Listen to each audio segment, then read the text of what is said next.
Hello and welcome again to Next 2.0 on WQLN PBS NPR.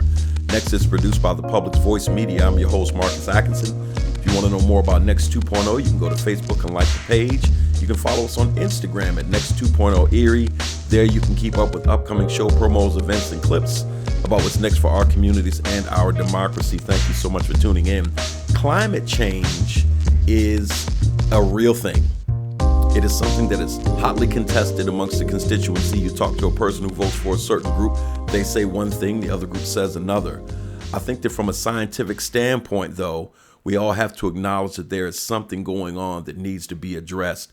There was an article from November 10th, 2023 on NPR. It's called Climate Change Isn't a Top Motivator in Elections, but it could impact key races. I want to play you an excerpt from that, and then I want to play you an interview that one of my guest hosts, Chuck Camerata, had with a group of people that are actively working on this problem to underscore the point.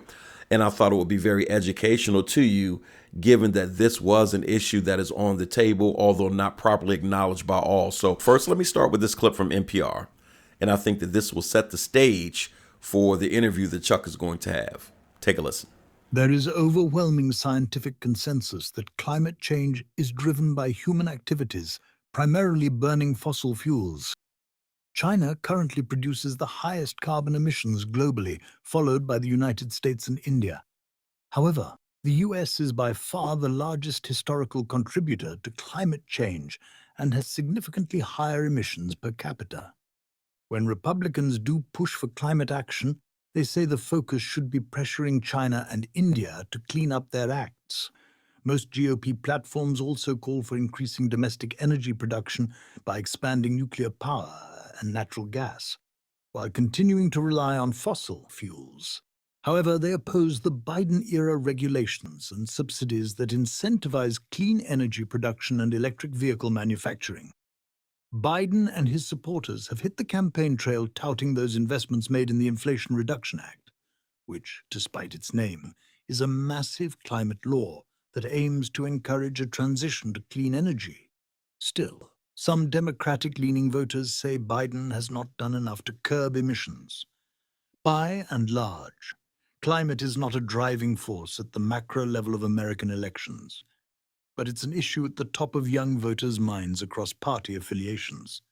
People of color, who are often most affected by the impacts of climate change, and women also consistently say the issue should be a priority. Whether or not those demographics turn out could make the difference in states where wins happen on the margins. So there you have it. There are a lot of people who properly acknowledge that climate change is one of the key issues of tomorrow, although there are a lot of naysayers. I think about the young voters, the millennials, the Gen Zs right below them. And this is the issue that they will talk about almost immediately whenever they're being interviewed about their top priorities from a political standpoint. And so I think that one would do well to really pay attention to that. I know that obviously this is a subject that Biden is very keenly interested in and one that he's taking steps towards. And the Trump campaign for a long time has just kind of poo-pooed and denied the fact that this is a real issue. With every vote being so critical in this election, it's going to be fascinating to see just how this pans out. But without further ado, let me take you to Chuck Camerata as he interviews a couple of guests on this very topic. Take a listen. Today I am with John Purvis, who is the Vice President of Solar Revolution, Erie's first solar power company, and a key member of his staff, Justin Mason, who is Director of Commercial and Utility Development for Solar Revolution. Hey, thank you guys for being here. Thank you very much for having us, sir. Absolutely. So John joined me a few weeks ago and in an interview with Steve Porter, who is an environmental lawyer, and we talked about climate change. And after that, we kind of thought it would be a good idea to get some more practical information into the hands of home and business owners about solar power, because there may be listeners who have been at least thinking about going solar, and we will talk about pros and cons of that in a minute.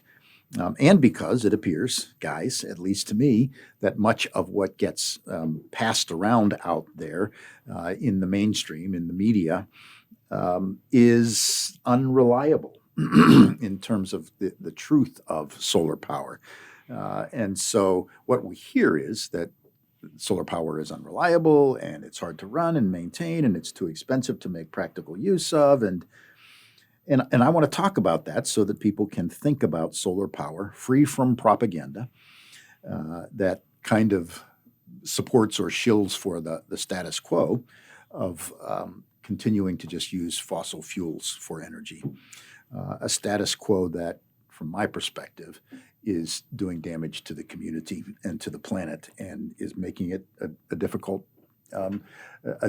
looking future for our children and grandchildren. So guys, maybe we should start by having you give us the 3-minute version of solar power for dummies, because I think I probably know less than I think I do, and a lot of listeners don't know much either. So solar power for dummies, John. Absolutely. So keyword solar is powered by the sun. Contrary to popular belief, it's not powered by actual sunlight. It's powered by UV radiation. So it's the same reason why your calculators work inside schools, so on and so forth. How it works is the sun comes up like it does every single day. UV radiation comes down and hits the photovoltaic cells inside the panels. Solar panels. The photovoltaic cells then generate a reaction that creates electricity, which stems through a conductor inside the panel into, we'll call it a waypoint, which then converts it into usable, whether DC or AC energy. And then it flows in and powers whatever you have it plugged into. From a little portable phone charger to an entire plant. So instead of a electrical power plant generating energy somewhere and then sending it to you, we're just getting it right from the sun. And I understand that there are lots of different ways this is being done these days, from community solar plants, power plants, essentially for particular communities, to individuals having them on their home, to businesses using them to power their companies. So why should we consider going to solar if we already have power aplenty? Well, we can always have power aplenty, but that power aplenty isn't actually plentiful. It's eventually going to run out. And once it's run out, then that's irreparable damage is done to our planet, our economic structure, national relations with other countries, because when those deals run out, people get angry. With solar, the one constant in our life, really, well, 3, death, taxes, and the sun's always going to come up. If the sun doesn't come up, we don't have to worry about anything. Yeah. So if we're seeing some of this right now in the conflict in Russia, between Russia and Ukraine, that the Europeans are really uncomfortable with that whole thing because they get much of their oil from Russia, especially Germany. And so the limitedness of that resource leads to human conflict. And there's no limit to the resource of the sun. So it frees us from some of that kind of conflict. In addition, coal and nuclear energy is being taken off of the Pennsylvania, Jersey, Maryland grid mix. So as the grid is experiencing this loss of energy generation, with solar power being a lowest cost option that is now widely available and being developed throughout the nation, these projects are now finding their way here to Pennsylvania. And as the coal and the nuclear facilities throughout Pennsylvania are being removed from the energy generation mix, solar is being looked to as a viable, low-cost option to help supplement the energy needed to keep Pennsylvania relevant with its energy sales that it participates in.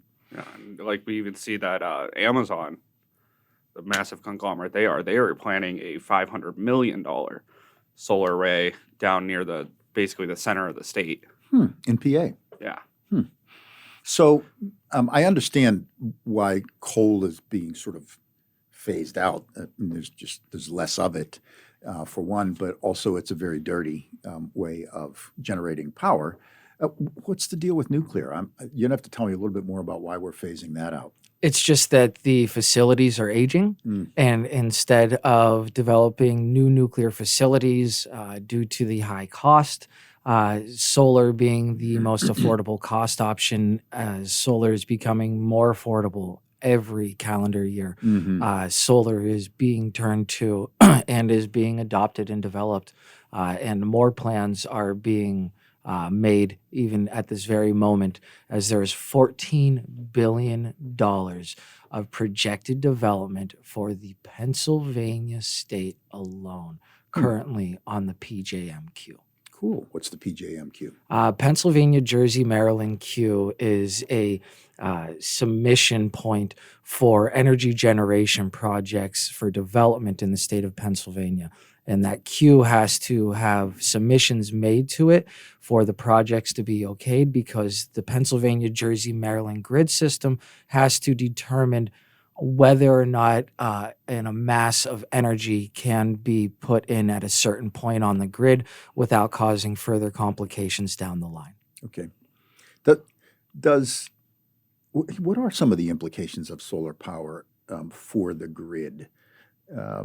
I'm not sure how to even phrase that question. But Right. So as these solar projects are being done by companies like Solar Revolution throughout the state of Pennsylvania, it is the developer like Solar Revolution who is being faced with the cost of the infrastructure update. Transformers need to be updated so that energy from the solar installation can be put onto the grid safely without causing a overpowering to, in most cases, a outdated transformer. So the cost for that new transformer is being borne by companies like Mr. Purvis's here at Solar Revolution. So to address the updating of the grid, when developers are coming into the state of Pennsylvania and building out their projects, they're going to have to make sufficient upgrades to the grid so that the grid can handle the energy that is being placed upon it to not cause strain, which would then lead to potential issues for others. And with these big commercial jobs, most of them need to be within a certain distance of a substation, primarily because the PV wire is what it's called, which is primarily the wire that is used to transfer the electricity to higher conductive metal. That wire, for it to be ran above ground or overhead as a power line, is about $1.3 million a mile. Wow. Driving up cost of development. Which there are probably billions of miles of power lines in the United States. Oh, yeah. Let alone. So you guys have to replace wires with this PV wire. And make sure that these probably mostly dated substations are up to par. So one of the thoughts that people like me have is, I'm going to get solar power on my house. I'm going to get off the grid. Not quite that simple, is it? In theory, it is. At that point, it's really just a cost-effective thing. Okay. Most people do just the straight solar grid tied. Just offset their electric bill, save some money, make some money through the renewable energy credits. So I put solar on my house, and the energy that I generate gets fed into the grid. Yes. So how it's actually set up with the interconnection process, which is just the technical application we had to do with the electrical companies. We're not actually allowed to tie directly into your home's panel, meaning just straight feeding your house. We have to tie into a certain point where it actually feeds outwards. Primarily, solar runs at a higher frequency than normal electricity. Electricity in the United States runs anywhere from about like 58 to 60 hertz. That's why the lights don't flicker when you turn them on. Solar runs at 60.3 hertz, so it's just enough to actually overpower and push outwards into the grid. And the off-grid portion is 100% possible with battery storage, which we see that technology getting better and better every day. Yeah. And cheaper and cheaper. And cheaper and cheaper. Just when like we first started doing the battery storage, they were just ridiculously expensive. And nobody wants a giant wall of boat and car batteries in their house. So we'll get to talking about the cost of that, the actual numbers in a few minutes. But just the whole idea of how solar works in most people's minds is just not consistent with what's actually happening out there. So the grid itself, which Justin, you've been sort of making the point that, and I'm sure John, you see the same thing. The grid is really outdated. We got some serious problems with the grid in this country, and is it because population continues to grow and so demand continues to increase, and we haven't really kept up with modernizing the system or increasing the capacity of the system, or tell me why it is that the grid is such a mess? That's a complicated question to unpack, really, just to be, transparent about that. So what you have here is you have a grid system that is meant for carrying energy, right? Through its waypoints, through its transmission stations, through the substations, through sending energy over high-power transmission lines at a level stepped up, and then stepping it back down to feed it into homes and the like. But the grid wasn't designed for energy generation at micro points, if you will. It's It's a designed macro for system. a big space, a big place, a large generation spot, Yes. or station in the system Yes. to send it out from there to all the micro points. Yes. But when all the micro points are generating energy and feeding it in, that's kind of not. It doesn't work very well. Well, that's the issue we're being faced with. But again, as I stated, that's where costs are being borne onto developers and small solar companies and large solar companies looking to come into the space and participate, because the grid needs updated. That's why you hear a lot of this discussion throughout the nation about grid failures, not pointing out any state in particular. But you hear issues throughout our nation about grid failure, and let's be real about the elephant in the room here. That leads to complication of the way we live our lives, and people get hurt at that point. Unfortunately, due to not having life-saving services, all the amenity and life-supporting functions that the electrical grid provides for us. So being concerned with the way our grid is developing into the years to come has to be one of our most paramount questions. So actually generating the electricity is not the problem. I mean, the sun provides plenty of enough energy hits the sun in an hour on the planet to power the entire population for the next 1,000 years. Okay. It's just a matter of harnessing it and distributing it. Yes. I mean, even so, if I wanted to get off grid and I bought a system from you with batteries, I could do that and generate my own power, and that's largely a doable thing, except for the fact that because the grid is so messed up, I now have to pay you more money so that you, as the solar power provider, can pay the grid to update itself. And so the cost really is getting passed on to those who want to go in that direction and do solar power for business or home. Now, granted, that cost has gone down exponentially over the past, we'll call it 10 years. When this company first started, we were working at, I think it was around $16 a watt installed. Now we're down to $3. Oh, great. And everything's kind of gotten cheaper, but since the crappy income of the coronavirus, everything has just started going back instead of walking forward. Copper prices skyrocketed. Yeah. Shipping transportation throughout nations skyrocketed. Shortages of everything, including the things that you need Yeah. to do your business well. Especially also in the sense where if you need a new transformer, Hmm.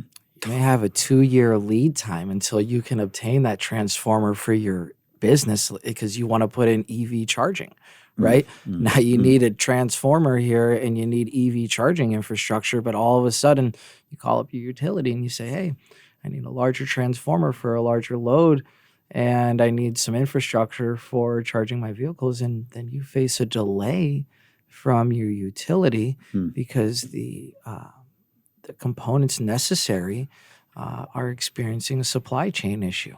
So this, like I said, this is a very complicated thing to unpack with a lot of variables, but thankfully it's being addressed. You know what I mean? One day, one action at a time. Yeah. Everything is complicated, and coronavirus has made it even more so. So in the midst of a pandemic, the fact that we're actually still functioning is something to celebrate, even though we've been diminished in our ability to function. So that conversation took a very right turn that I was not expecting when we got together this morning in terms of the complexity of the system. I was just thinking we would talk about how can you get me a system in my house, that kind of That can be done. But that's also, it's nice to know when I sit down with you guys and talk about a system. It's helpful to me to know everything that's behind the things that you're talking about with me. So let's do a little bit of a change, a little shift here, and talk about the practicalities of solar. And we haven't even talked about, in terms of why we should think about going solar. There is the economic argument, and over a long term, this is economically good, even with the costs today that are feeding back into the fixing of the grid. And so costs are going to continue to come down, but economically it makes sense. There's also the environmental impact. It's clean energy and renewable energy, and so it doesn't involve digging stuff out of the earth, using up whatever natural resources are left out there to be used, and so on an environmental level, it's much friendlier to the planet. But what is it that keeps us, me as a consumer, what are the obstacles to me getting solar power in my home? Say I'm building a new home or in my business. What prevents me from just doing that if it makes economic as well as environmental sense? So with that, the biggest issue I would say is really permitting and the interconnection process, the application we had to put in with the electric company so that they can make sure that your home's service is able to withstand having the solar. We've been doing this a very long time. I've actually never seen many houses that weren't able to handle it. Okay. It's once we got into the larger residential arrays, then people were like, oh, we need to upgrade your transformer from a 10 amp to a 15 amp, things like that. So if my neighborhood decided we have a couple of free lots and we want to put up a solar array that will power the neighborhood, that would be a different ballgame than just me doing it myself. Entirely different ballgame. That's where you get into policy, and unfortunately, there's no policy stating that can be done because you need net metering for that to occur. And currently, Pennsylvania is under a model of aggregate metering. So aggregate metering is where you can only feed to meters that are mastered or metered, owned by the individual who owns the sole master meter, right? So if you have more than one meter tied into your meter, right, only can be fed by that one meter, right? You can't have multiple meters under different ownership being fed by an energy project can only go to 1 meter. It can only aggregate the energy to one singular meter. But it's not like that everywhere, correct? No, other states have conducive policy for community solar development. Pennsylvania is working on that down in the state capitol. That is a bipartisan discussion that is currently occurring, and there is a whole myriad of questions and concerns that need to be addressed for a very robust, healthy, and fair policy. All good policy is about good language, right? So it's all about the language of the policy being written, and that takes a lot of stakeholder discussion, right? There's a lot of cross the aisle discussion that needs to happen between Republicans and Democrats to reach a point of agreement on a community solar bill that works for representatives and senators in the state legislative body. And getting back to the actually getting it done for your house, besides the permitting and the interconnection process, we're also limited to, if say you're in a residential normal neighborhood, on say like 36 and Plum, we're limited to the municipality's codes or international fire codes for things that go on your roof. Like some municipalities have a 3-foot barrier along all the roof edges. So in case of fires, they could be vented. That could impact how much solar you can get. Also limited to if there's trees around, we have to look into what's going to be shading it, which we have specific tools that use satellites to actually take the height of the trees and track where the shading will go to impact your production, which is something that we all take care of. And actually sit down with the consumer and basically do the solar for dummies walkthrough of it all to explain it all to them. Okay. Because that really is also the biggest barrier is just the educational aspect of it. This program that I do, the Y Podcast, tends to be it's like a program that's got its own ADD. So we just jump from thing to thing to thing because that's the way my brain works. And so, same here. We're going to jump back to some other stuff. So if I'm doing this in my home, here's some questions that I have, or with my small business.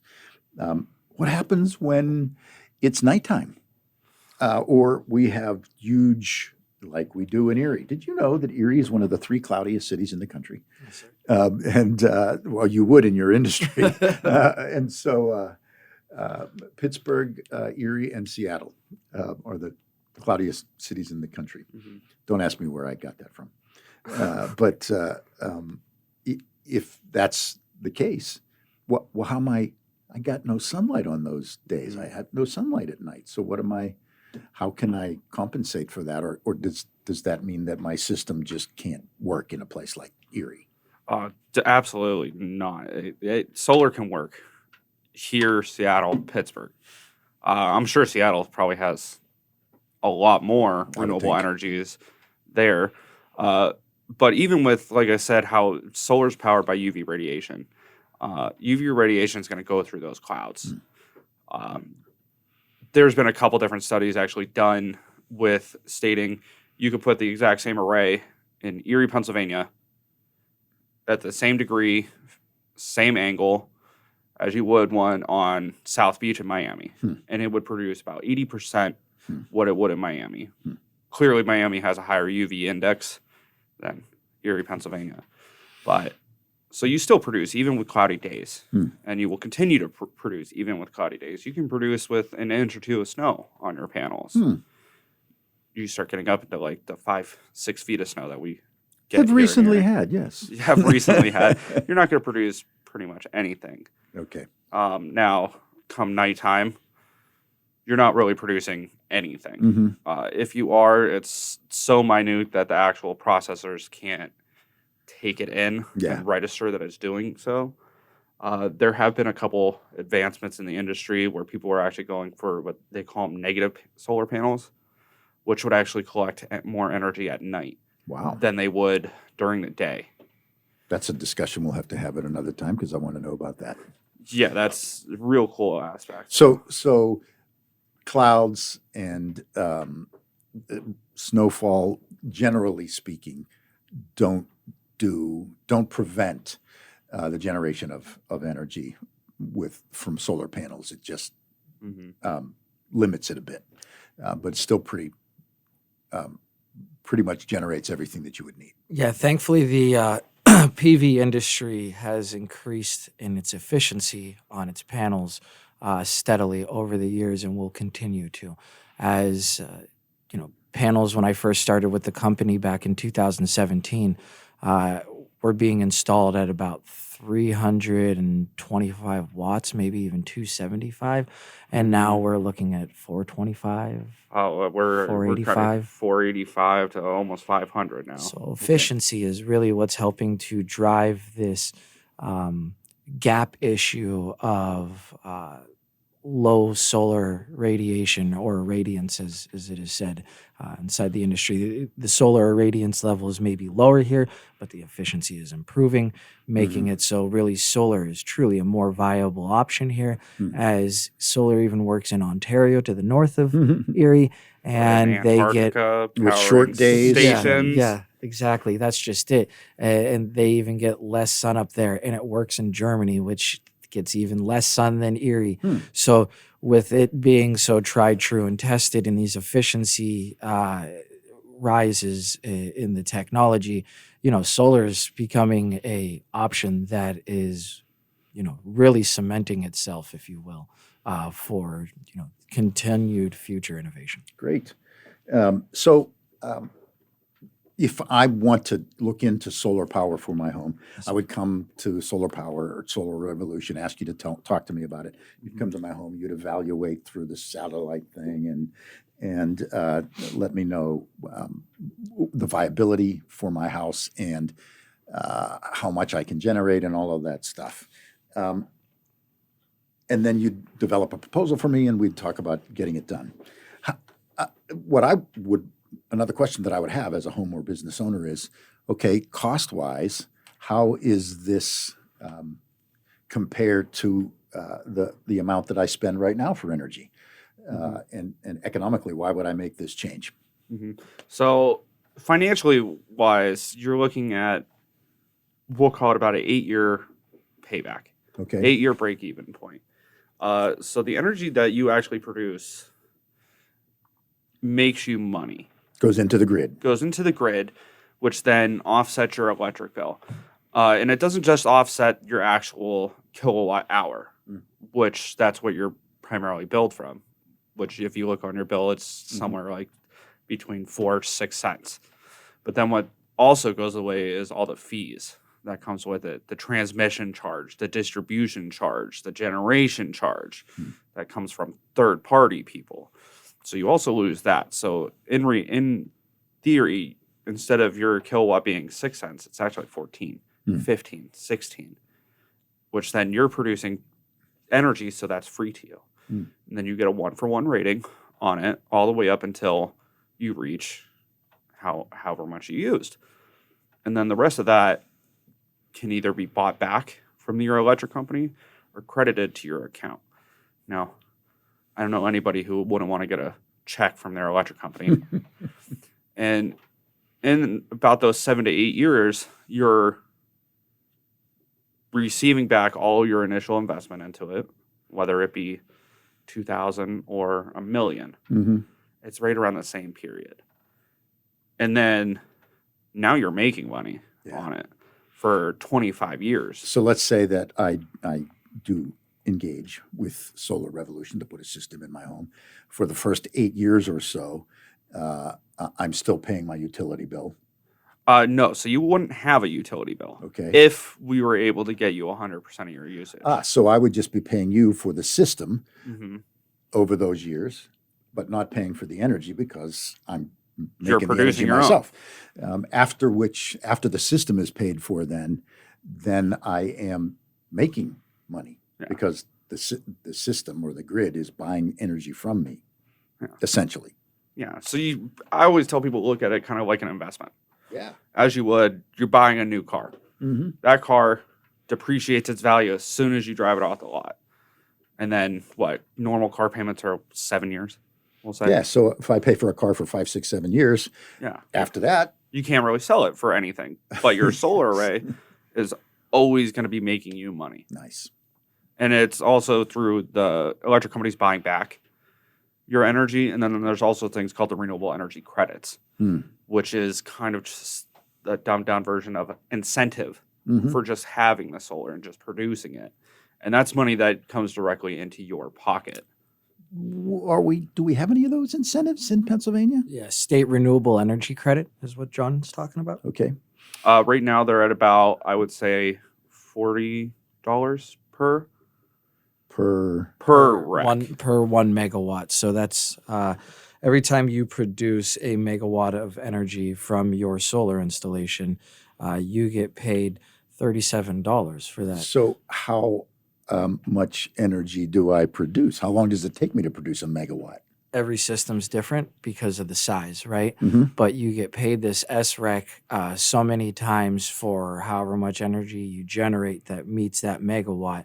And the thing is, though, is the SREC prices actually change between states. So if you look at somewhere like District of Columbia, It's just astronomical. $300 in SREC, we're talking.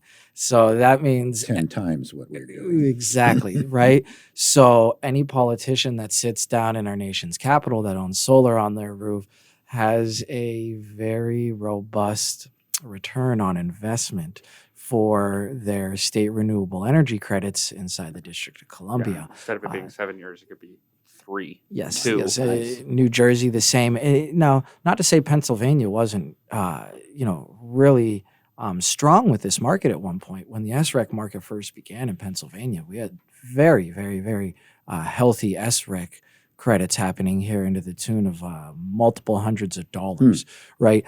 But we then opened up the borders for our state renewable energy credits produced from renewable energy installations in the state of Pennsylvania to be sold to other states.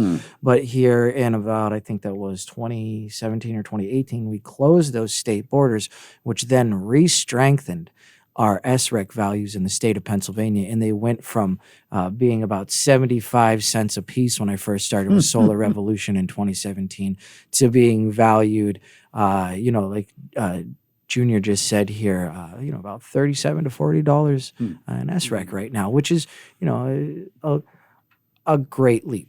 Yeah, it is a great leap. So we talk about John. When we talk about John, we talk about him as a junior. Yeah. I'm John. I'm a junior because my dad's John Purvis. His dad's John Purvis. I just I'm a junior also, but nobody ever called me junior. I would fight them if they did. I kind of just let it. He Let it embraces go. the name, thankfully. All right. So what else do we want to say to folks about solar energy? Because, and I will say this, for those of you who are interested in pursuing this, either as a business or as a homeowner, on the Public's Voice, which is our parent company, and on my Facebook page, we'll be putting out information about contacts. So the show notes will show us how to get in touch with John and get an evaluation from Solar Revolution if you would like. And is there anything else that you two want to throw out there? Yeah, absolutely. When it comes to the evaluation aspect of it, they're 100% free. I do not charge for that whatsoever. I don't care if you're 3 hours away, 4 or 5 hours away. I'm always going to come out and give you that information. Great. Because I say everybody wants solar, they just don't know it yet. Yeah. Because they haven't had that conversation. Yeah. And then also with the storage technology, it's getting much cheaper. It's becoming more efficient. So that's something that can always be an aspect. And who wouldn't love to be the only house in their neighborhood that has power? So I could put a solar system on my house today without a battery backup, but I could put the batteries in later on as the technology changes and the price comes down. Yes, and they're all of my systems are retrofitted for a battery system. Great. So if down the road you call me a year, a week, 2 years, 3 years, all we have to do is run out, put a battery on the wall, run a wire to it, and then power whatever you want. So as you're saying, this is kind of an investment, a long-term investment. Americans are not good at long-term. We want short-term profits, but this is a long-term kind of investment. And if you're thinking about it that way, if you're planning for a future where your energy is generated on site at your house or business, where you're not paying for that energy, and you're only, if you go solar today, you're only a decade away from being able to be there. That makes great sense. And along the way, as battery prices come down, you'll probably be able to get entirely off grid and be completely self-sufficient. Now, there are complications with that as well. I understand some things about feedback into the system. Yeah. Well, I mean, I have customers that are totally off grid. Neat. They just have multiple batteries to do so. So for those of you who are interested in that, you're going to want to go to the Public's Voice or to my Facebook page and look for information about how to get in touch with John, because it makes no sense to not go solar at this point. It really is. Everybody really does want solar. They just don't know it yet. Especially one last thing with businesses too. With this whole 26% federal tax credit on renewable energies, you get 26% of your total cost back in your taxes. Now, with businesses, you can write off 100% of that total cost. So if you're a business person and you spend a lot of money on energy, and you have a lot of taxes, which every business person knows, you get hit with a lot of taxes. Yeah. And you spend $100,000 on an array, you're going to be able to write off $100,000. Nice. Through the modified accelerated cost recovery system, MAKERS, as we call it. So Justin is the guy who knows all of the political policy stuff. But you know what? It just is it's really been a great lesson for me to listen and to learn. And there's a lot more to talk about here, and maybe we will have you back sometime to just talk policy kinds of things and what's happening politically. I was encouraged to hear you say that there's a lot of bipartisan work being done on this, because the feeling amongst many people is that it's a one-party issue, and it's not that at all. But that's a conversation for another day. All right, thank you for that, Chuck. That's it for our show today. Tune in next time for more discussion and analysis with local and national guests. Remember, the Next 2.0 streams on Fridays on all major podcast platforms and on the fourth Sunday of the month at 4 p.m. on WQLN PBS NPR, which is 91.3 FM. If you want to leave a message, comment, or suggestion for the show, you can call the Next hotline at 814-240-8816. We look forward to hearing from you. I am Marcus Atkinson. Come and join us again so that you can hear about what's next for our communities and our democracy. Peace.